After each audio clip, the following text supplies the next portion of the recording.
Here's Shed. Off the window, no. Roberts tried to get it. Shed for the win. Got it. Jamal Shed plays the hero again. Back to pass. Donovan Smith.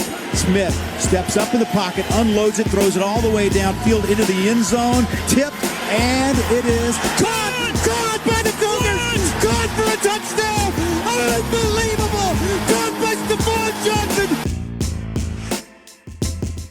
Stick it in your pipe and smoke it, baby. Yes!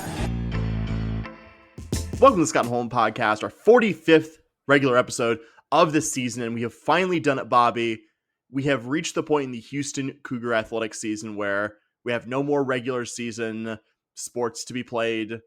We're here at the tail end. We are clinging on like it's a life raft or a piece of debris to the 2024-25 Houston Cougar season, but plenty to talk about from all the ends of the spring sports seasons that are going on, multiple different topics there, some off-season stuff from a number of different sports, and we're going to talk about something related to Houston Cougar men's basketball, a topic that isn't super time sensitive that we've been kind of waiting for the right opportunity to talk about here, and this episode is precisely the opportunity. Even tease a little bit of the premium content that we have started giving out to our lovely patrons here at the end as well. Bobby, end of the regular season, officially in the hot time of the year for both of us. You were out here and got to experience the tail end of the nice weather that living in Las Vegas offers. It was great to see you, friend. We are back in our respective domiciles now. How you doing, friend? Good, man. You said it's hot season. I was texting a friend just kind of as an aside real quick, is this is the worst time of year to live in Dallas, right? And the only reason is because I'm a golfer, right? And so it'll rain, like pour down. You'll get 2 inches of rain in 48 hours. And then it'll be the perfect weather to go play golf. Like it'll be sunny and 80, barely any wind for like 3 days, but you can't go play golf because the courses are still underwater and they're super soggy. And by the time they dry out, that final day where like you might be able to play, it rains really hard for another 2 or 3 days. And it's just like, or you'll wake up and it'll be like a 70% chance of rain. And you're like, do I want to go out? There's a chance I could get caught on the course in a downpour. And then it doesn't rain. And it was a perfect day all day to play golf or something like that. And it's just like, and then it's like this until the middle of June, and then middle of June hits and it's 100 degrees, and it'll be 100 degrees for 45 straight days. I thought you were going to say the rain and then like the most suffocating humidity that you've ever experienced in your life, which we have. I was going to say, I assume you guys get that up there the same way that it was 75% yesterday. That my beloved hometown, the unique humidity that those of you listening to this Houston Cougar podcast know full well from, living and possibly attending our fair university. It is truly something. If you live away from it, Bobby, which I have now done for the last 5+ years, you lose the ability to handle it. You do not, it is not like, I no longer have that dog in me when it comes to 60% humidity and above. Like we get humidity in Dallas, but even when I go back to Houston, I'm like, God, I lived here for 10 years. What was I doing? It's like, why is it 30 seconds that I've been out of my car and I'm already like, I have a sheen of sweat.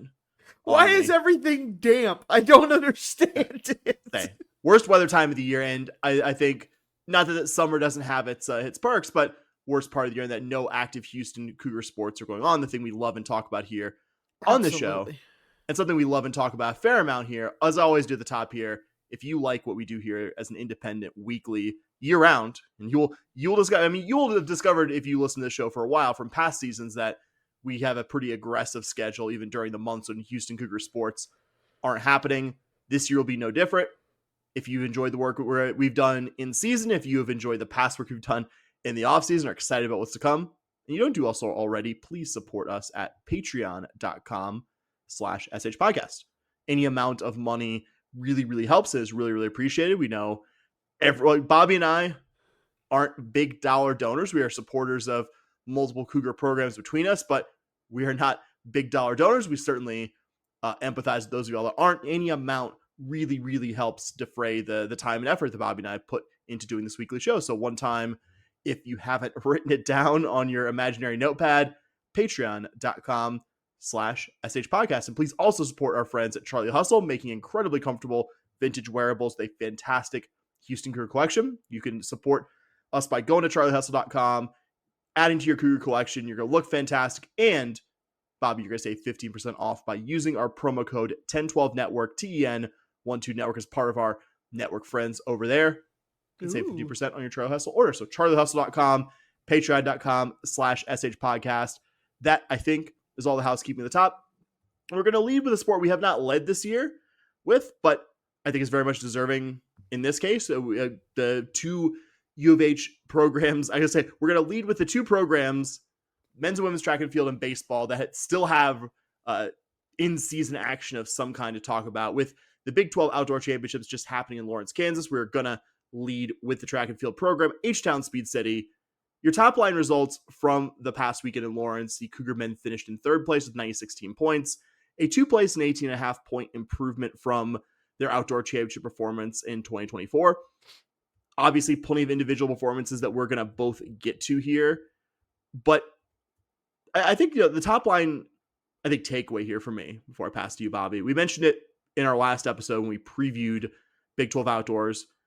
You didn't have Sean Maswanyani and Louis Inchliff, two actual 2024 Olympians who last season were the best of the best in college sprinting. In Hinchliff's case, no big deal. He's the defending NCAA 100-meter men's champion. You also lost Evan Wilson, one of the best short hurdlers in this program's history. Many time All-American and defending Big 12 champion in the 110 hurdles. Christian Sampe, also probably the best U of H pole vaulter in our lifetimes, and himself a many time All-American. And that's a pretty incomplete list of athletes that your program leaders, Will Blackburn and Carl Lewis, had to replace going into this season. And yet we still saw this program improve noticeably at the Big 12 championships in terms of the top line performance. This also wasn't an improvement that you could attribute to the two teams that left for the SEC last year. Not that OU and UT Austin aren't bad at track and field. The Horns were actually, I believe, last year's men's and women's champions, but they weren't. I would say Texas Tech has, for the last 10 years of this league, been the most consistent track and field power, and they're still very much here. I have just enough humility to say I wouldn't have made a definitive prediction about where the Cougar men would have finished before this meet actually happened, just because I don't feel like I know the other Big 12 rosters beyond an athlete here, an athlete there. I can still say with confidence, I would not have predicted this level of improvement on the 2024 top line results. Bobby, I think I've talked enough here. There are a lot of right answers to this question, but who are your standout performers or performances from 2025 Big 12 Outdoors that you think we should lead with tonight? Yeah, I think I'm going to kind of give my top line view too, since you kind of went there, and I'll kind of just talk that real quick. Is something I noticed this year. We talked about losing Hinchcliffe and Maswanyani and that, and some of the higher end performers on this team, and you kind of wonder what's going to happen with that. And you see this improvement into third. You see this improvement with points. Granted, to your point, Texas is gone, so you would think maybe you move up to fourth, but you jumped a couple of teams. You look really good, and what I saw just kind of going through the results and whatnot is just more depth, right? You weren't winning more events. You weren't winning you weren't winning the one. Actually, you won both those. So sorry. You weren't winning massive events, right? Your larger point's correct. You weren't stacking wins on top of wins on top of wins, but you started to get points in events that you maybe hadn't gotten points in before, or you were getting more points. I mean, you look at the 100, right? I'm sorry, the 110. You scored 20 points, 20 of your 96 there. You have hold on, I had it written down here. You have a school record win, but you also get third place. And then you do that thing on the back end where you get a couple of points just on the end. You're not a top 10 person. You finish 6th, 7th, and you get points out of it. You do that as well. So you just started to see the Cougs just get points where maybe they hadn't gotten points before. Maybe before they got 10 and 6 for winning and then getting like a third. Instead, you see 10, 6, 1 and 2 points. And those are things that make a difference that you might not necessarily think about when you're reading about what happened in the meet. So just kind of wanted to point that out, and you just see the depth. I think that's a big difference this year. Is the top line's not as elite as having the defending 100. I mean, your Caden Brodno. How do you say his last name? Broadnex. Broadnex. I put some Cajun in there. Sorry. Broadnex. I tried to look at it on the U of H website, and there was no pronunciation guide on his profile. So Cougs win the 100-meter for the 9th straight year. And you look at his time, and his time's a 10.15, which is incredibly fast, but it's only the 41st fastest in the country this year.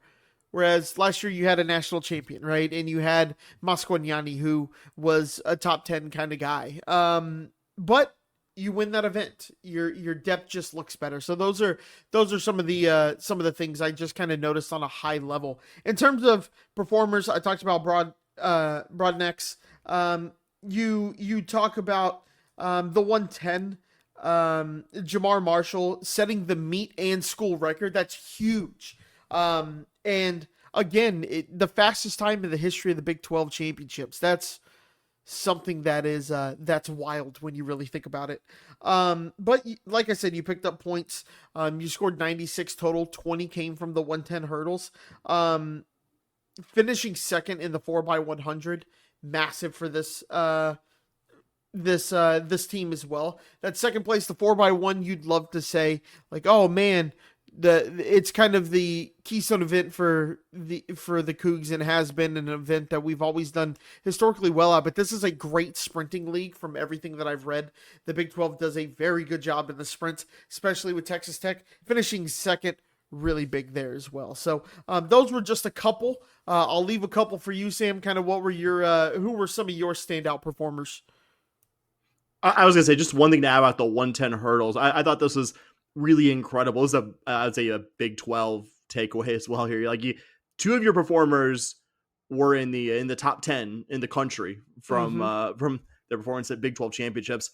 3 different Big 12 athletes in total ran one of the 10 fastest times in the 110 hurdles last weekend at Big 12 Outdoors. The two Cougars, Marshall and John Adesola, who had a really nice all-around weekend himself, and also Baylor's Demario Prince, who split the 2 Cougar athletes with the 5th fastest time in the country. He ultimately finished second.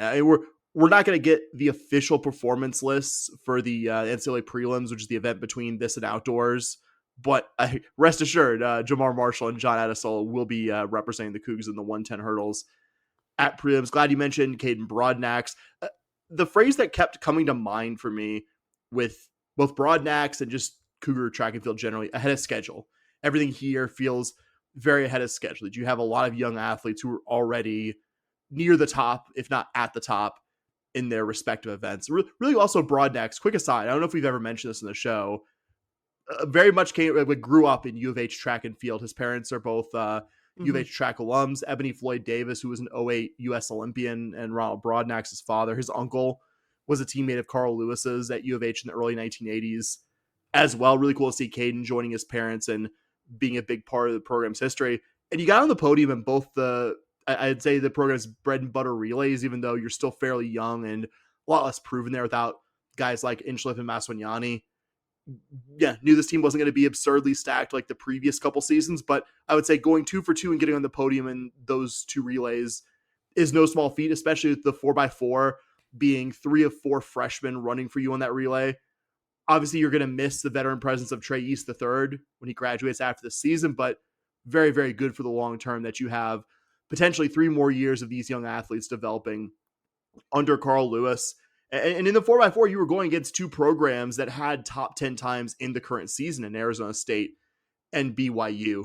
And not surprisingly, those 2 ended up being the top finishers ahead of U of H. Eventually, of course, you would want U of H to be where Arizona State and BYU are, but I think with how young that relay is and the pedigree of how sprinters and relays improve in this program as guys get older and more experienced, I don't have a hard time seeing that happening in the future. I also want to mention that Trey East III gave you some valuable points individually in the final day of the meet. He had a 4th place finish in the 400-meter dash, which I would say was definitely him overperforming his top season performance coming in to the meet. Really cool to also see on the women's side, Kiela Dove in what will be her final college meet. Won the women's shot put comprehensively, the best throw, 59 feet and 6 1/4 inches.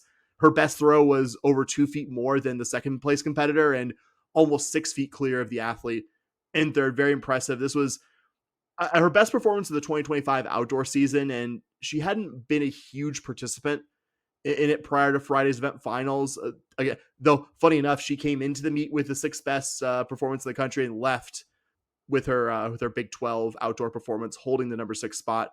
Once again, another athlete who is a certainty to be in prelims here when that's officially announced in a couple days. Going to mention a couple of men's athletes who just missed winning their respective events, but put in really strong performances. Grant Levesque, who's your 2-time defending Big 12 heptathlon champion from indoor seasons past, finished in 2nd place, just 17 points behind BYU's Ben Barton, set personal best marks in the 110 hurdles, javelin, and 1500 meter events. And he currently has a top 12 performance, a guy certainly will be representing the Cougars in prelims as well. And a guy, we mentioned my name in the preview, the men's high jump, your top guy there, Andre Amita, sophomore, had a head-to-head with I think the only non-U of H athlete we mentioned, or I mentioned, Texas Tech sophomore BJ Jennings. Jennings ultimately won. Mita took 2nd, but also Mikhail Black, your senior, got on the podium with Mita, finished 3rd, and Teray Stoudemire, a junior, finished 6th. The only event where you got more points was the 110 hurdles, which you mentioned earlier, Bob. You got 17 from the high jump, which is really impressive. I'm excited to hopefully see a rematch of Mita and BJ Jennings competing at prelims and maybe NCAA outdoors, and of course next year at Big 12 outdoors in 2026 as well. I remember when I went to NCAA outdoors in Austin, the pole vault and the high jump areas were near the jump pits, because Dustin and I were mostly watching the jump pits because U of H at the time had a lot of athletes in the long jump and triple jump.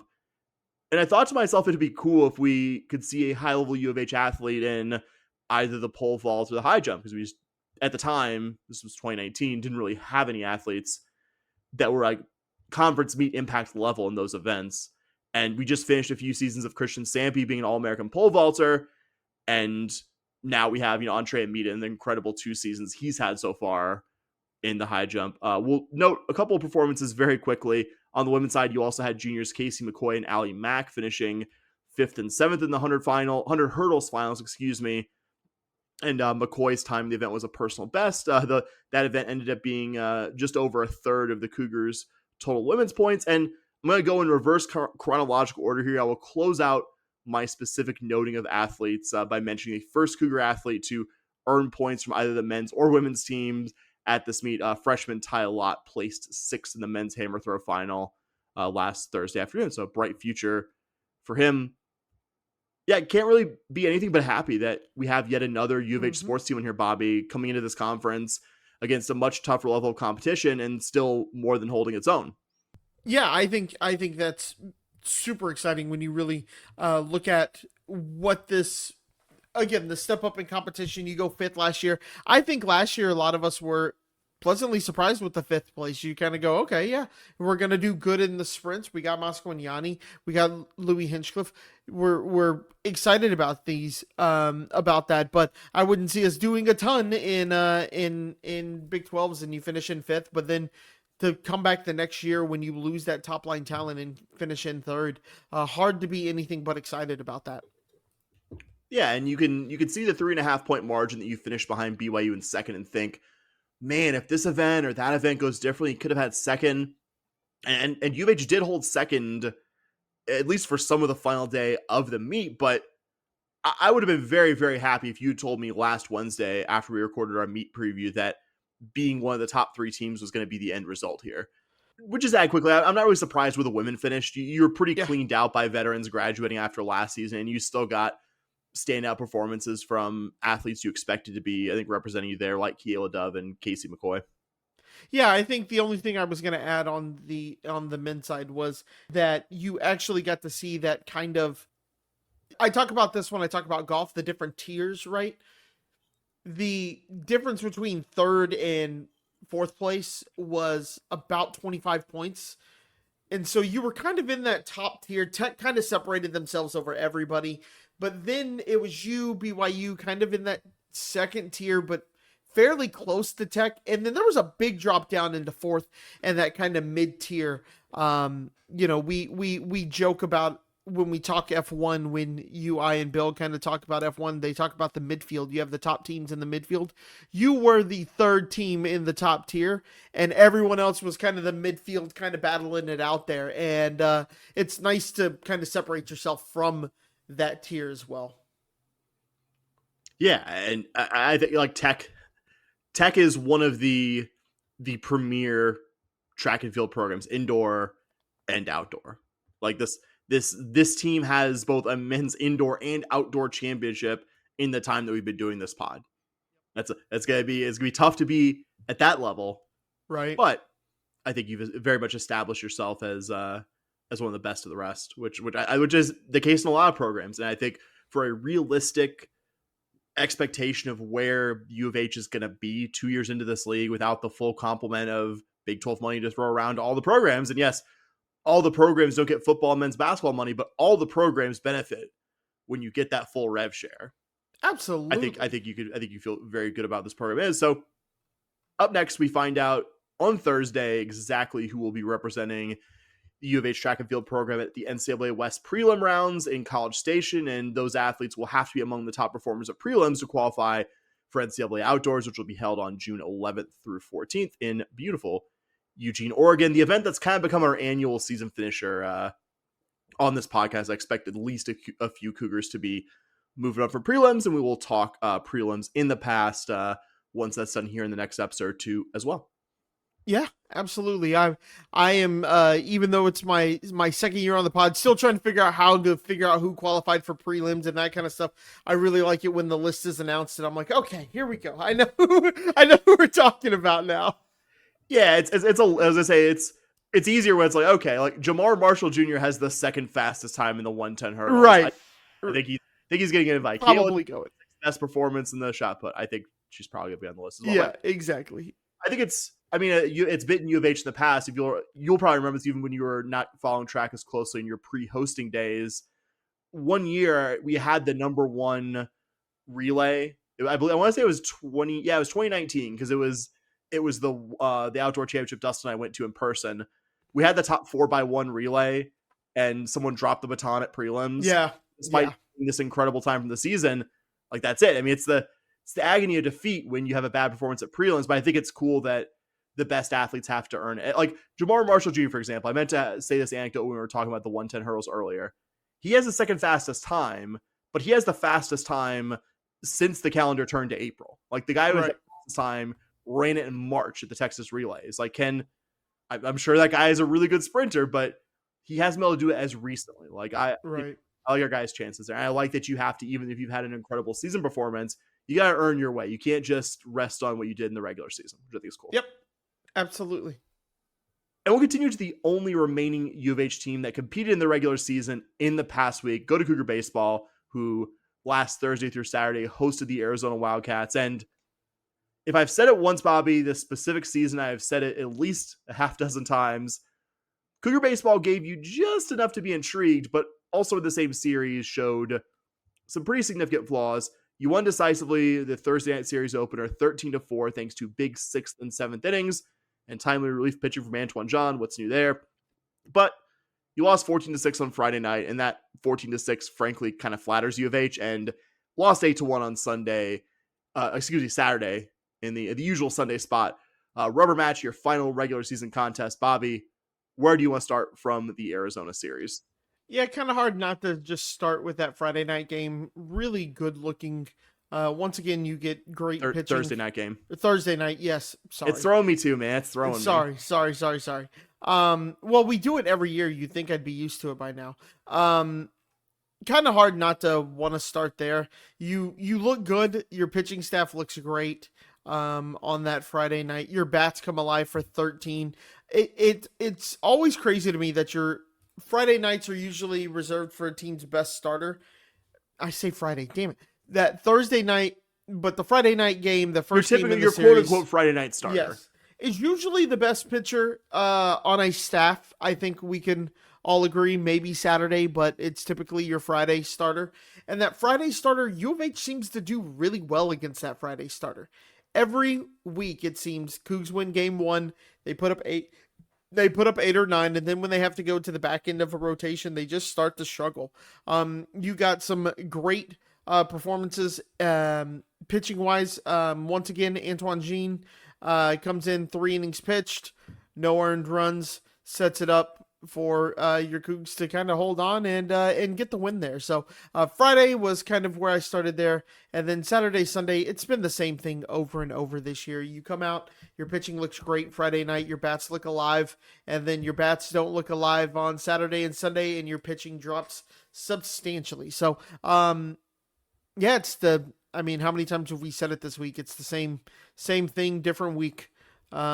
So you hope that going forward in the tournament, maybe the bats catch fire and you can continue going on from there. Gotta get my pitcher of the weekend for one last time, Antoine Jean. Yep. And there were other candidates. Richie Roman threw 3 scoreless in the Saturday finale. Andres Perez threw 2 scoreless in relief of Jean in that Thursday night win, which I actually called in my notes, Bobby, the Friday night win. So don't feel too bad that you keep scrambling the days. But Jean's 3 scoreless innings came when the Arizona Thursday night game was actually close. Got the win for that. And when he was out there when the Cougs put up the 10 runs in the 6th and 7th innings. So for one last time, give pitcher of the week to a guy who has deserved this honor nearly every time that we've talked about it. Hitter's usually been a bit harder, but I didn't have too hard of a time from the Arizona series because I'm going with Trey Broussard, who's been your starting center fielder, I think, since game 1 and has often hit leadoff for the Cougs this season. Did a really good job setting the table for the lineup, went 3 for 5 with 4 ribbies in the one win that you had multiple hits in the Friday night loss, and was responsible for the Cougs' lone run in the Saturday regular season finale. There were other guys who gave you contributions, but I thought Trey Broussard was an easy pick for me in that one. Bobby, I was going to say what you're going to say. Sorry. Oh, I was going to say I agree wholeheartedly with your player of the week. Trey Broussard gets you 3 home runs in the game on the weekend. That's huge, especially from your center fielder. So that's always good to see there. Yeah, it's been a nice pickup. Dangerous in the base paths. Has, I think, figured out how to hit Division I pitching. Yeah. Like there have been development success stories on this team. Jean becoming the Big 12 pitcher of the year, and I think deservedly so. Like there have been individual success stories, but just getting it from the entire lineup, getting it from more than a guy here and there in the pitching staff, it's been the big challenge. And this weekend's results dropped you to 5-10 in home Big 12 games, and some of the 5-10 records that you ended up getting 3 of the top 4 teams in the standings, right? West Virginia, TCU, and Arizona for home series. But that doesn't explain everything, because you also got swept at home by Texas Tech's worst team in over a decade. If you take out the series against Utah, the team that finished dead last in the Big 12 this season, UVA just 2-10 in home Big 12 games, and that's not good enough. Not saying you should be 10-2 when 3 of the 4 series came against very good NCAA tournament caliber teams, but I also don't think 5-7 or 6-6 is asking for too much here. This series laid bare something that you and I have both come on here and said multiple times. Pitching's clearly an issue. You have 2 very good relievers, Antoine Jean and Andres Perez. Maybe a few others who could be good on their day. Richie Roman, Brady Fuller, Chris Cinta, maybe 1 or 2 other guys. So I said last episode, if every guy on your staff for the most part is rested, this team can absolutely cobble together 1 game's worth of pitching. But 2 or more, I mean, you haven't seen it once this season against quality competition. I won't be surprised if this team lasts more than 1 game in Arlington, but I'll be surprised if it lasts more than 2 for those exact reasons. And I don't want to make this weekend and really this season all about the pitching, because Cougar hitters have definitely had their moments, but this also isn't a situation where it was entirely poor pitching holding back a team with an incredible offense. Because if you go look at this team's biggest pitching collapses, they were quite often accompanied by pretty bad hitting. You only scored 7 runs, and most of those came when you were pretty much out of the Friday game in the final 2 games of the season against Arizona. You scored 4 runs in the final 2 games of the last weekend series to Arizona State. In 4 different Big 12 series this regular season, Bobby, you have scored 10 or fewer runs the entire series. And that's just not good enough. No, it's not. It's not. Just getting 10 or fewer runs in an entire series is just not good, especially with this team. I think this team very much when it comes to their, if you were to look at like the runs for, runs against, I haven't looked, but I would imagine that it is a lot less telling of a story than you probably think, because it seems when this offense had its moments, this offense would put up 9, 10, 11. And then when it was struggling, they'd put up 1. And it was just like, can we find the middle throughout a lot of this year where we get, 6? Can we put up 5 a game? But so I just would imagine if you were to look up those statistics, it would be a little bit, if you're kind of looking at it on a really basic level, you look at it and go, yeah, I mean, that's not too bad. But it really just felt like you got beat on a game by game basis. And whenever the pitching wasn't good, it's not like you ever got those moments where the batters were struggling and the pitchers picked them up and only gave up 2, or the pitching was struggling and they gave up 8 or 9, and you had a game where the offense came out and really picked up their pitching, or even a game where the pitching gave up 6. You weren't able to squeeze together 7. It was like you'd lose 6-3, and it's kind of like, well. Yeah, I mean, like I was gonna say, college, you got graded college pitching staff on a curve. Mm-hmm. Like this is not gonna be like you're not gonna get MLB type numbers. Like there are like if you get 5 or 6 for your pitching staff on like a Saturday or Sunday of a weekend series, that's not bad. No, and it was multi-directional. The pitching would collapse, and then you'd look at the box score afterwards. And you'd be like, we had 8 hits in 9 innings, if that. Let me ask you a question. So I pulled it up while I was talking. How many runs did the Cougs give up this year, do you think? Ooh. All games, right? Yes. And this isn't just Big 12. 53. This is 53 games total. I'm going to use a calculator here, but I promise I'm not cheating. I'm trying to give myself like a number, like what I think are average runs against. You know what? Let's do conference. I'm sorry. God. Okay, I just calculate 360. 340 is how many they gave up. So you're giving like, because I have the math in front of me, you're giving about 6.5 runs per game. Yeah. And you've scored 349. But also like you had a weekend series against Grambling, one of the worst Division 1 teams in there. Like that's probably skewing it a little bit there. And also this Sam Houston and Rice teams are absolutely abysmal. Somehow lost to Sam Houston in the midweek too. Like now, if we talk conference, how many do you think we gave up in conference? We played 29 conference games, right? Mm-hmm. That sounds right. Yeah, because it should have been 12 and 17. Yeah, 12 and 17. But you had the last game against Oak State rained out. 244. 218. Now, how many do you think the Cougs scored? 182. 134. Oh, good Lord. That's not good. That's a little over 4.5 runs per game. Yeah. That's from college hitting. Like that's not good. And they're good teams in the Big 12, but like yes, all the teams I named earlier, but also I don't know if any of the team, any of the teams I mentioned earlier, West Virginia, I know West Virginia isn't because they had kind of a rough finish to their regular season, but I think they're still in the tournament field pretty easily. West Virginia, TCU, and Arizona are all good teams. Mm-hmm. They're not like top. I wouldn't even say they're as good as like the best ECU teams that we saw in the tail end of the AAC years. Yeah. So it's not like this conference is a really, really brutal one. Like there are a lot of good teams, but no one's really great. So it's not as if, oh, well, what can you do? You're facing a top 15 or 20 team week in, week out. You might not have faced a top 15 or 20 team once this season. You were still 12 and 17, which doesn't feel great. And let me just add this in here. Sure. Of the salt the wound more. Do it. Well, they're very telling stats. Of the 218 runs scored, 178 were earned, which means you gave up about 50 that were unearned. 40. Yeah, 40 that are unearned. Thank you for the math. Didn't carry the one there. Yeah, it happens. Public school, right. public high school, but Look, if you wanted easy mental math from both hosts, you should like go listen to a Vandy podcast or a Rice podcast or something like that. Respect to our friends Carter and Matt at the Roost. Just The Roost. I was about to say. I bet. Shout out to the Roost. I bet physics teacher Carter. I'm not calling that's his genuine his vocation. Correct. He is not fucking up mental math like you or I probably do on a regular basis. Correct. Sorry, continue. Yeah, correct. That is definitely 40. I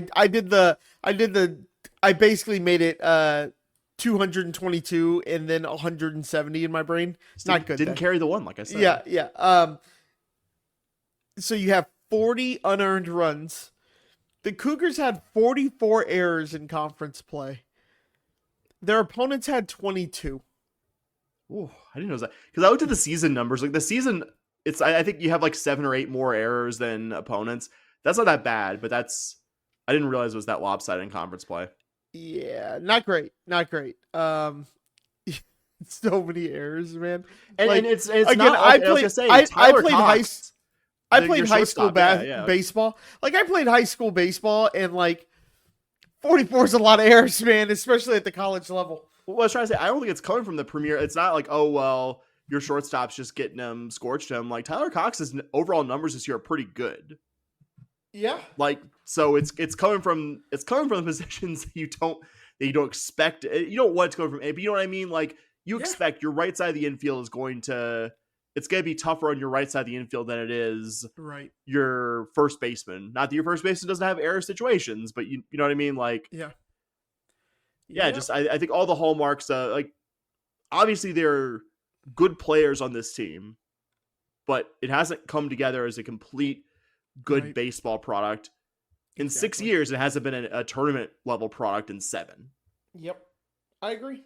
But as long as this team is in the conference postseason, there is still a flicker, no matter how small that flicker is, of hope that Houston Cougar baseball can keep its season alive. And for the first time in 2 years, Bobby, we have an actual conference tournament to talk about. If you didn't see, also related to the Big 12 tournament, it will be moving next season to Surprise, Arizona, and playing at the stadium where your beloved Rangers actually play their spring training. I think the Royals do too. Correct. I heard Surprise, and I was like, "Ooh, check it out, Surprise, Arizona." I know that. Yeah, I was gonna say, I have, whenever you do the Vegas to Phoenix / Tucson, you have to drive by Surprise on Phoenix's version of Loop 610. Yeah. So decent chance if U of H is not terrible next year, I will be down there if the Cougars are competing. But for this season, your Houston Cougars will be in Arlington, Texas as the 11th seed, taking on 6th seed K-State, 8 p.m. Wednesday night. Probably I would say tonight, at least as you're listening. These two teams actually faced off just under a month ago in Manhattan, Kansas, where the Wildcats took 2 of 3 over the Cougars, though 2 of the 3 games, including the Cougar win, were competitive, and K-State ended up only losing 3 games in their home turf this season. So I think actually one of your better results in the season when it's all said and done, the Cougars were able to take 1 of 3. Since that series, the Wildcats have won their final 3 regular season series over BYU, West Virginia, and Cincy. Granted, only one of those series came against a team that will probably be in the NCAA tournament, but I would say taking a series against the Big 12 regular season champs is a pretty big statement.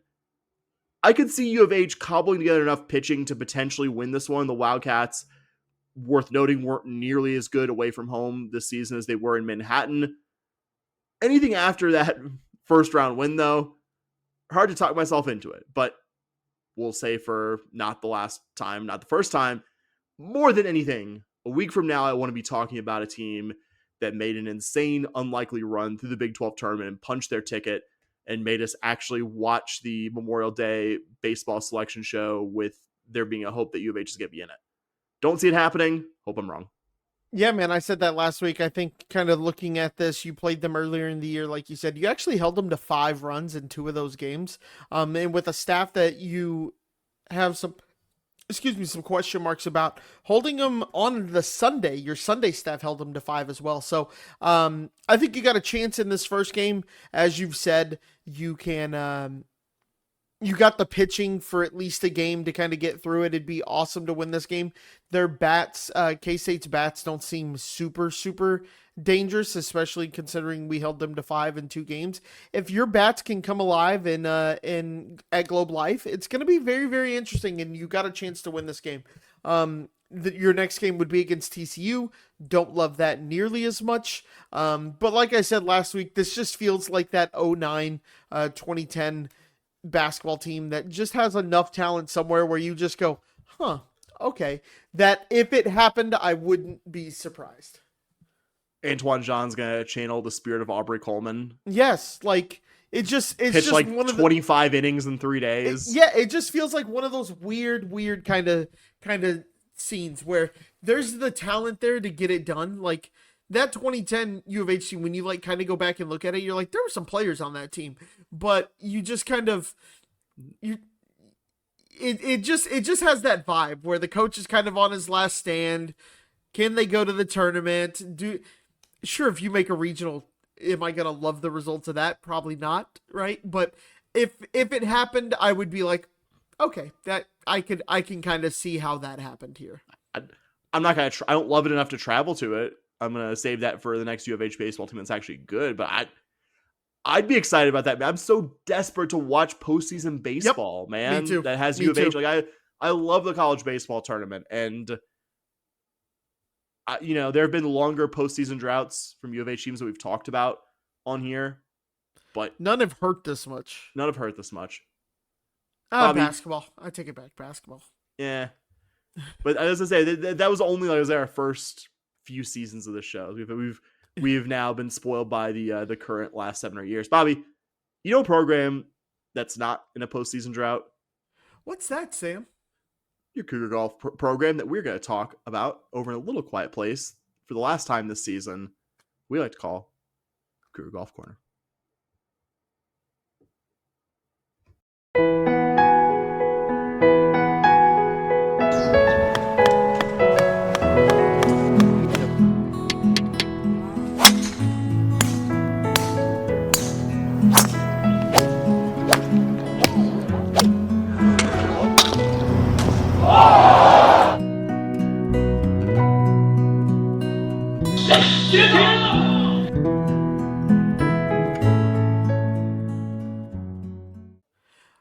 Well, welcome to the corner, everybody. I hope you have enjoyed. I hope you watched the PGA Championship this year. Maybe you've gotten a little bit excited about golf, and you decided to watch that. I don't think Sam did because he didn't text me about it. I sent you a picture of the PGA Championship on my TV. I was about to say. Actually, hold on. Now that I'm thinking about it, he absolutely did. It was like between an hour and a half on Sunday, so not like a ton, but I watched some of it. Just a side note on Golf Corner. CBS, you gave the same presentation that you always give for regular golf tournaments. It didn't feel like a major. Like, it's at a course that they always go to, and you just had the same graphics package as your normal tournament. Anyways, sorry. That's not why we're here. It's the PGA Championship. Treat it like it. Yeah, like, it's a major. Like, that'd be like if they did, like, the U.S. Open, and it was just, like, the normal WTA graphics. They're bringing out the graphics from Indian Wells. Yeah, it's like cool, I guess. Anyways, we're not here to talk about golf in general. We're here to talk about Cougar golf. So, in the corner, we just want to talk a little bit about Moa Svedenskiold going to the NCAA championships. Obviously, maybe not the performance that she wanted or coach wanted or anything like that. Super proud of her. She did miss the cut and wasn't able to compete for the entire tournament, but she finished, I want to say it's kind of hard to calculate just because once it says cut, they don't show you like what the cut was necessarily. And so by my math that I kind of went through and kind of calculated, because if you do make the cut, your score still counts from the first 3 rounds that you played. Does that make sense at all, Sam? Yeah. So like it's still calculating your score, but the score of the people who were cut doesn't have the 4th round. So by my math, she missed the cut by about 3 or 4. Had a solid tournament. I think she probably would have liked to have gone a little bit lower in that 2nd and 3rd round there. But I think overall, this sets her up really nice for next year. Sets the team up really nice next year. We we talk a lot about getting to play in tournaments and how important that actually is. Her getting to play in this tournament really sets it up. And if the team does manage to make this tournament next year, she'll be able to walk in with a little bit of confidence, telling everybody, hey, this is what this tournament's all about. So overall, solid performance from her. Super proud of what she did out in San Diego. Yeah, I noticed the same thing that you said when I went to the Spike Mark page for it as well. Yeah. I was like trying to figure out, I was like, wait, where did she fit? And then I was like, oh, okay. It took probably a tick longer than you, but I eventually figured that out. Yep. So overall, if you miss the cut, then like it just doesn't count. Like they don't tell you what place you finished just because you didn't play the full tournament. You can do the math and try and figure it out, but with subs for teams and things like that, it got really weird in the way it's handled. So that's the big update. Any thoughts on it, Sam? No, I think something to build on for her going into her final college season next year, and just cool to see for the third time that we've done the show that there's a Cougar representing. Obviously, we're very excited for the day that I think will come sooner than later where the Cougs as a team are representing themselves at the NCAA championship, but still appreciate that we've gotten a third time now to see a Cougar at the highest level of golf competing like Moa did in the past week. Yeah, absolutely. Super exciting there. And then finally in Golf Corner, I want to talk briefly about Amelia Vesto. Did you see a pronunciation guide? You were pretty cool. I actually Googled like what is like the Finnish pronunciation for stuff. So like, all right, you got an I with 2 dots over, you got an O with 2 dots over it. And the best I could get was something very similar. I think it was Veisto. It was like perfect. The was the 2 umlauts there in the middle, or That makes whatever sense. the Finns call it. So Veisto, we'll say that. So we got her in as a transfer from Mercer, which, Sam, just kind of a funny thing, just when I was on the Mercer website trying to do a little bit of research. How many conferences is Mercer in for all their various sports? I know, because I used to be like have a decent idea. Like there's the Big South is there, and it's Big South. Man, I'm gonna say 3. And the bad thing is, I was actually just on the conference champ. Oh no, the SoCon. I remember that they golfs in the SoCon, but I cannot say. Maybe Big South is one of the other ones. Hit me though. So you have the Big South, you have the SoCon, you have the Sun Belt, and you have the A-Sun. What are they competing the Sun Belt in? You know, I'm not 100% sure. I mean, there's some weird sport affiliation. I just see the Florida SBC Florida's a Big 12 women's lacrosse team. Yeah. Like, so just to kind of move forward there, I just thought that was kind of funny when you see Mercer and they got 4 conferences. Just some quick little highlights on her. One of the top players in Finland. Not that there's a ton of golfers, but one of the best players. Under 21, she's the number 1 ranked Finn. She won the Southern Conference Freshman of the Year this past year. Had 5 top 10 finishes in college and is on the Finland women's national team. Just a huge get for this program. You kind of see her stats and you go, like she had some good scores, but it was something that we saw a lot with this program is high highs, low lows. And you would like to see a little bit more consistency, but she's a freshman, you know, in an event that Florida hosted. She shot 22 over and finished 65th out of 78, but you have events where she 3 top 10s. I mean, that's huge for a freshman. Anytime you can get that kind of performance out of a freshman is always a plus. So super excited to see her, what she's going to bring to the team. You lose a lot of experience this year with Natalie St. Germain heading out, and you're going to get a little bit of just some experience, somebody who has played young and has played college golf at this point.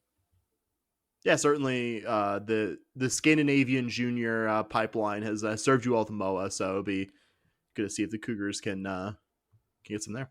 Yeah, and you know, the assistant coach was also named an assistant coach on one of the big international teams for amateur golf. So those are the little things that you start to see as you build a bigger program. Those are the little things that make a difference to players, right? You start to just build more contacts within the different recruiting pipelines and things like that. But yeah, Coach Park is the assistant coach on Team International at the Arnold Palmer Cup in South Carolina. So there's no telling how many players he's going to interact with there, whether they are college golfers or high school golfers. It's just a great thing to just kind of put on your resume, and it really helps you to show that to recruits. Look, our coaches are getting this kind of exposure. Yeah, I was gonna say Park's already got such an interesting background as an American collegiate golfer who's originally from overseas. Like that helps a lot with your national recruiting that U of H has done quite well in, and to be a part of an amateur competition like is an amateur with a hard T in golf. I'm being serious. Is that genuine? No. Okay? You call it amateur. Is that a decent comp, like an amateur golf comp to like Ryder or something like that? Yeah. I was curious when I saw that. Now, so I was curious about that, and I was like, I'm gonna ask Bobby. I would lean more towards President's Cup, which is more international than Europe. But yeah, pretty much. That's the one they did a big thing in cover this season of Full Swing, right? Yes, correct. Gotcha. That's when everyone outside of Europe plays US. That's right. Ryder Cup is just Europe. And we'll stick with the country club sports. We're having a kind of tennis corner, but won't do the full tennis corner theme here. You'll have to imagine the hard house beats and tennis ambient sounds here, because I'd like to save the tennis corner theme for when you have actual on-court action. We use the golf corner theme because we actually had on-course action to talk about there. This past weekend did mark the end of the college tennis season. They held the NCAA championships in Waco, so big shout out to UGA and Wake Forest for their respective team title wins. But we're, of course, here to talk about your Houston Cougar tennis program, which added 2 incoming transfers. In the past couple weeks, I will go from the most to least recent of the 2 transfers, even though I think they committed within roughly a day of each other, and start with Petia Drame, who just completed her sophomore season at FIU, had a 17-11 singles record over her 2 years playing in the FIU Panthers program. In the most recently completed season, she had a 7-6 singles record, played mostly on court 5, but did also play some matches on court 4 and 6, had multiple wins against Miami in this most recent season. She was actually tied in her match against Big 12 power UCF before that one was called, with UCF winning. Didn't play a lot of doubles this spring, but did fill in court 1 in an early April win over South Florida. In her freshman season, she was 10-5 in singles. Mostly played on court 6, but did play some on 5. Played more doubles in 2024, 2 seasons ago, and went 7-4 there, playing doubles court 3. For some larger context on Drame, FIU is one of the best non-power conference women's tennis programs. They've the 3-time defending Conference USA champions, very, very consistently good. Like FIU, very international school in Miami, generally does. I know they have like really good soccer programs as well. They generally do well in the international sports, and I would say tennis is one of, if not the most international of the largely played American college sports. And U of H, it's going to sound crazy, Bobby. U of H getting a player from FIU that played a lot for FIU is a pretty big deal. Obviously, tennis has pretty small rosters. If you're getting recruited to a team, chances are, unless you're playing for one of the powerhouses, you're going to be on the court a decent amount. But she played a fair amount and played pretty well in her 2 seasons in the FIU program. That in itself is kind of its own endorsement of her to me.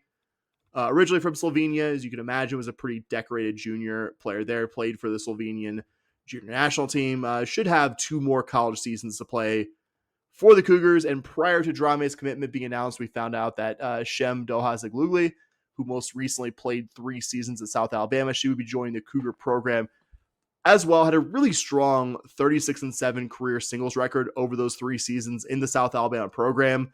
In the most recent season, she had an 11-1 singles record, with the vast majority of it coming on court 3, though she did have an undefeated 4-0 record playing on court 4. So context there, the lower you get the number, generally the higher the level of competition. And she was the only Jaguar player to go undefeated in singles play against Sunbelt competitors. Her 2025 spring season was really, the more I dug in on it, the more impressive it was. She won straight sets in USA's win over a ranked Yale team. She was 1 game away from winning her singles match against Sunbelt tennis power Marshall before that match was called. Her only loss was a competitive 2-setter against Mississippi State, an SEC program. She was also 10-7, playing mostly on doubles court 2 this past season. Larger context, USA isn't the same level of program as FIU, but they're a good Sun Belt program that's probably like a step below their more consistent powers, Marshall and ODU. When Coach Cat talked about the addition of both transfers, she talked about how they were, quote, a perfect fit for our culture, hardworking, competitive, and all about being challenged and developed. They bring great energy, resilience, and a blue-collar mindset that matches exactly what we're building. And she's noted something that I've mentioned at least a few times by this point, that both new players come from winning programs and that she thinks they will make immediate impact. Of course, Big 12 tennis is going to represent a major step up in week out competition for these two newest Cougars, but you also don't have to squint too hard to see why they were brought in. Yeah, I think the thing that when you told me what Coach Adamovich was saying about it, about these recruits, I think the most interesting thing is culture. You can tell that is something that Coach wanted to change when she got here. I think there was something that was kind of lacking there. That's why you saw how many transfers she ended up bringing in, but also at the same time, you can see how important it is to her. And whenever you lead off with culture instead of talking about pure talent, I can tell that is exactly what you are trying to change in a program. And if everything goes right, sounds like these are those culture changes that she is kind of looking for. Not certain, but I expect this will probably be the sum total of U of H's transfer activity. Right now, your online roster has 5 returning players: Eva Sepa, Valeria Croatina, Lisa Morisova, Sophie Schouten, and Gabby Cortez, along with these 2 transfers that we've just talked about, bringing you to 7 players, which I expected to be this team's total for the coming season. So definitely going to be keeping an eye on this program going into the fall season. And of course, for me, myself, thinking of new ways to cover and support this program to be the best it can be. Yep. Excited for it. So quick offseason men's basketball item to close out this show before we give you the little vibes check teaser and go on about the rest of our days. And this wasn't a time sensitive topic. It was one that we wanted to talk to when we had time. And last week just didn't have time. And this goes back a couple weeks to the large scale. It was the head coaches and also Eddie Nunez, your athletic director, media availability thing that they did. Duarte was there, our friend Ryan at Go Cougs was there, the Daily Cougar, and various others. And Eddie Nunez dropped a little nugget during his specific availability that they were, quote, very close on an amended contract with Kelvin Sampson. I don't know why I said that so weird there. This would, add more years to Sampson's contract, and I think most importantly, compensate him like one of the very, very best in the sport, which he has surely proven himself to be 10 plus years in his U of H tenure. I mean, I love sports, but I'm enough of a realist, Bobby, that I can admit when a sports investment isn't wise or an investment that's likely to return anything other than maybe happiness of a sports team doing well. But I think even the hardest sports cynic could take a look at Kelvin Sampson's now over a decade at U of H and admit that Cougar men's basketball has done so much positive to raise the overall profile of this university in an entirely positive way on and off the court. If anything, Kelvin Sampson's probably been an insane bargain for U of H. So 2 years left on his deal. I think pretty logical that the school is looking to take care of somebody who's now a true school legend, Yeah, I don't have any problem with Coach Sampson getting the money that he gets. You look at, I think of that same press conference. I think I read this somewhere. I didn't write it down, and I will be honest, I didn't go back and search for it. But I think he said we had something with the Final Four appearance. We had something like 16% increase in it was like 14, 15, 16, somewhere in that range in applicants. Yeah, no, I saw it too. Yeah. And I remember when I was a student, we were part of Coup Crew, and I had an interview with, because I applied to be an officer, and president at the time wanted to interview everybody, and he sat down, and I remember my freshman year of college, in 2006, the year before we got there, or the year before I got there, the football team won their conference championship game.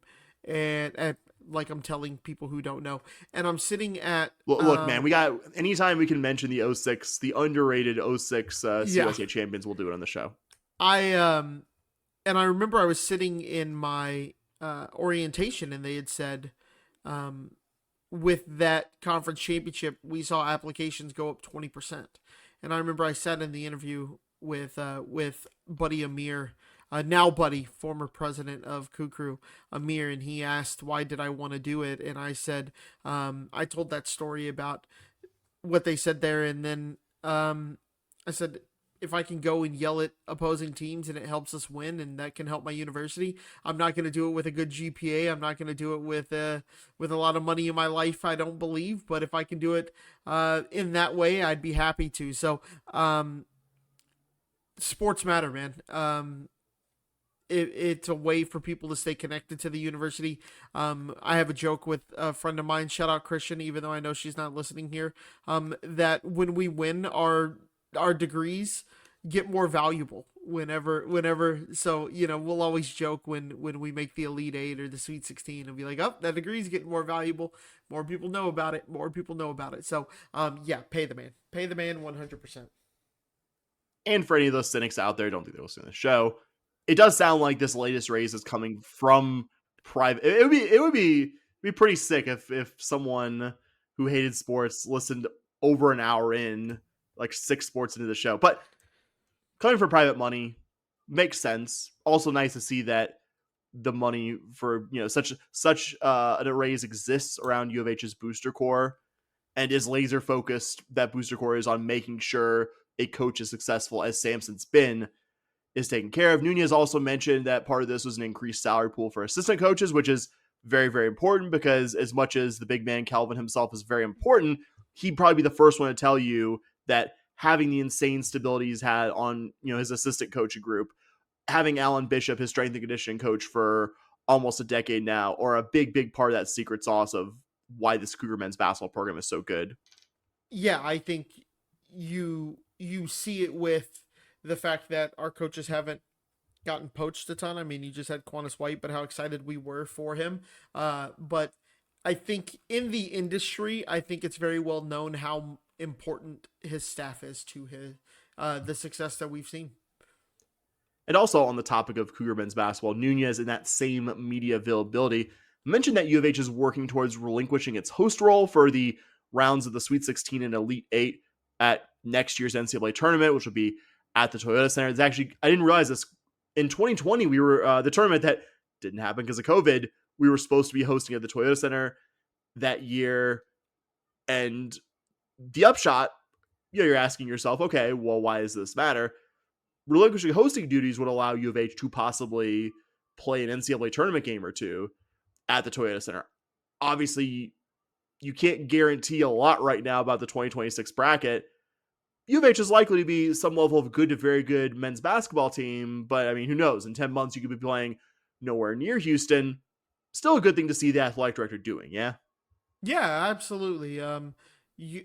Purdue gave up their I don't know if they gave up their hosting rights, but it sure would be nice to have the same benefit that Purdue did against us, even though it didn't really pay off for them. But that sure would be nice to be able to have a game close by. I think this would require another school or potentially schools in the Houston area to take over the hosting duties, but you think there are several D1 schools in the area who, not to be condescending to them, but would be excited about the prospect of helping put on a major sporting event. I mean, yeah, come on, Rice and St. Thomas. Oh, no. HCU. Good old HC. Excuse me, And HCU. I bet you HBU. could probably I bet you could get Sam Houston involved in that too. Yeah, I was gonna say only an hour or so away. I don't know. My biggest takeaway from all this is that I don't know yet if this will work, but simply the fact that Eddie Nunez is out there trying to change something in a way that would be advantageous to U of H seems a lot more proactive than what his predecessors were doing. Yeah. Instead of just like sitting and being like, boy, this thing sure sucks. Can't do anything about it though. Yeah, it just shows something is being done and thought ahead. There's been a lot of things that thinking ahead has never really seemed like the U of H way for this athletic program, and it seems like that might be changing a little bit. The one thing that ties together all of the various different successful people in leadership from different parts of U of H in my almost 2 decades as a Cougar fan, I would say what ties them together is a desire not to do things by the previous status quo. Reno Couture at the university president level, very good example of this. Kelvin Sampson over men's basketball, very good example of this. I'm not going to put Eddie Nunez in that group for 9 or 10 months of work, but I don't think I'm speaking out of turn. And you listen to our softball related episodes, I am not Eddie Nunez's biggest fan per se, but I don't think I'm speaking out of turn here in saying that public facing stuff, he seems to be a more proactive leader in quantifiable ways than Chris Pesman was. Yeah. So we'll give you a little something before we go. If you're on the fence about supporting us on the Patreon, we'll give you a little taste here of Bobby and I's part 2 vibe check, where we go through, in this case, a little over half the sports in the athletic department, including Cougar men's basketball, and take kind of an off-season temperature of them, a vibe check, as the episode title would tell you. So here's a little taste of what Bobby and I are doing there. And if you like the sound of that, please go to patreon.com/shpodcast and support our show. You can't say the vibes are immaculate behind a program in which you haven't made the tournament in 14 years. I think if this was a continuation of something that was, but you're starting over new, I'm excited. I'm hopeful. I think if you were to ask me, I think it's going to work, but there's still got to be a little bit of skepticism to see what this team's going to look like on the court. What are these new players going to do? What is Matthew Mitchell going to run? I don't think he's going to fail, but there's a level of going, I wonder what this is going to look like. It's not everything is perfect in paradise. How does this team, we've seen some money being spent, obviously with Matthew Mitchell and his staff coming in, but how does everything work together? There's still questions to be asked about this program so far. Again, not that it's necessarily bad. I think when you hear skeptical, you automatically think that it's, he thinks that this team's going to be on the downward trend. Like, no, that is beyond where we are. Like, this team is kind of in a, let's see where it goes. That's the vibes that I have with this program right now. I would agree that you save the immaculate vibes for something like men's basketball, where it's like, this is an established power with a program legend. I agree there. I think we agree that Matthew Mitchell is good hire. And I also agree with you that I don't have any immediate expectations that this team is going to be drastically better in 25, 26 than it was in 24, 25. I think it'll be somewhat better, but that's almost as much of a, you're starting at a very low point here. Situation. Probably like not unlike what Cougar women's tennis is currently going through right now, did in their first season under an exciting new head coach. Like this is not going to be a quick build. I don't expect it to be. So I think we're on the same page there. I really don't think there's that much daylight between how you and I feel about that program. Like, I'm excited about it. Yeah, I'm excited as well. It's a roster of, because mostly new players, because you I think only had like 7 or 8 healthy by the end of the season. No, less than 8, because you had like 1 or 2. Yeah, you had less than 8 players healthy by the end of the season. A number of veterans that were at the end of their college career. Like you were going to, whether you hired Matthew Mitchell or any of the other interested candidates, you were going to have to largely build a roster from scratch. And the players you've brought in, I understand why you brought in the ones you did. It doesn't look like a roster that's going to go like win 15, 16 Big 12 games next season. No, I think really your goal generally is don't finish last and look a little bit better at the end of this coming season than you did last year. That's really the goal. Yeah, I think it's a lot of the same feelings. I think you laid it out great there with tennis, as well as Willie Fritz's first year. I think coming into last year, I think there was a lot of excitement, but I think there were still some questions to be answered, and let's see how this goes. Yeah, skeptical for me was like Dana Holgerson off of the last AAC season going into the Big 12 before that season. I think now it's watching and waiting. But I think the stuff that you can do in less than 2 months on the job, like the reason why Matthew Mitchell is so beloved at Kentucky is he's great at the fan-facing parts of the job. There are people who are just that maybe isn't their strength, but they're a good coach and they can make the fan service stuff work.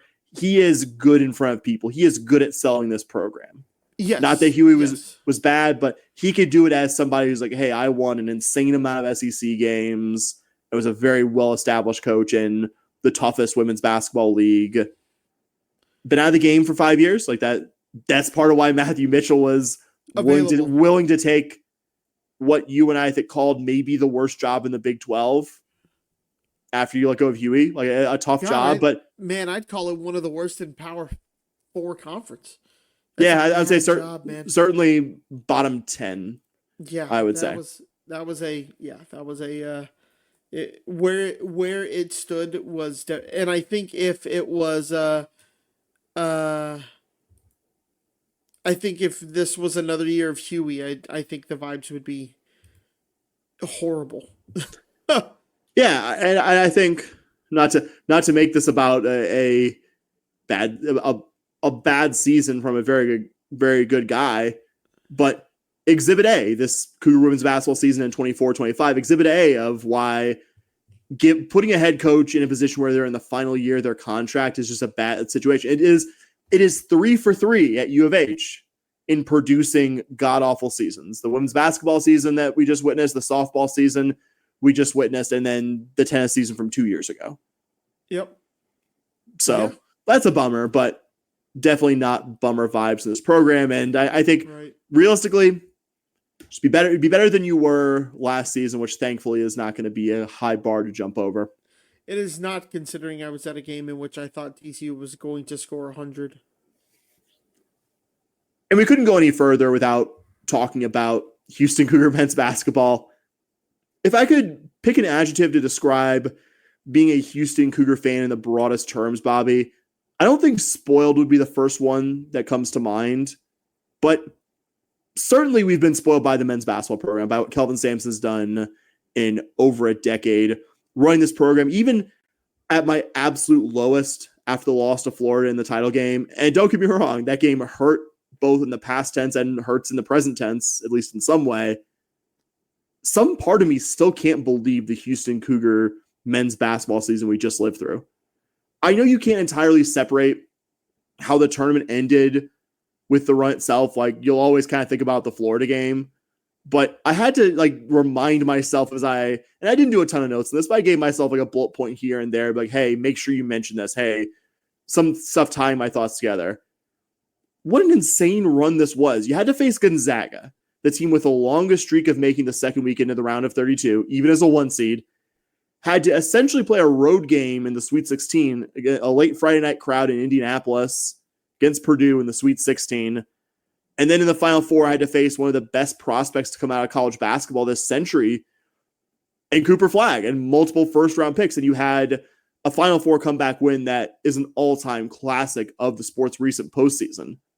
I know it sucks how it ended, but that's an all-timer of a run. Like, for some programs out there, any one of the 3 tournament games I mentioned would be one of the biggest wins in program history. And we got to experience it all in a stretch of about 3 weeks. Like, that's incredible. And this isn't going to be all past-facing stuff. In fact, most of the stuff I have kind of in my mind to talk about this is future-facing, but gotta remind ourselves, don't be in the oh, I can't think about the national championship game. I can't do it anymore. It's a painful loss, but it was a fucking incredible season, and not one that I ever thought, even after this program got good again, that I would get to live through. Yeah, man, it was, top line answer here. Vibes are immaculate. You can't have better vibes. You can't have better vibes than what we have with basketball right now. I think the only thing that's going to take the vibes down on this is the moment we hear from Kelvin Sampson that he is no longer the head coach of the Houston Cougars. I think that is the thing that will kill the vibes more than anything. Until even then, it's just like, oh man, can you believe we've had whatever it ends up being 14, 15 years of Kelvin Sampson maybe being the best coach in the school's history. Yeah. No, I'm not saying that it wouldn't be awesome, right? But you would have a little bit more concern if he's not your head coach anymore, when he's not your head coach anymore. I think that's the only thing that's going to kill the immaculate vibes going forward. I think you look ahead a little bit and you look at this recruiting class, there's times when after a big year, something like that, and you look at this roster and you just kind of evaluate, and maybe recruiting starts to fall off a little bit. No, man, Samson's recruiting better than he ever has. We have the number 1 recruiting class coming in this year. Again, this isn't a preview for next year, but this upcoming year's team might be better than last year's team that made a national championship game.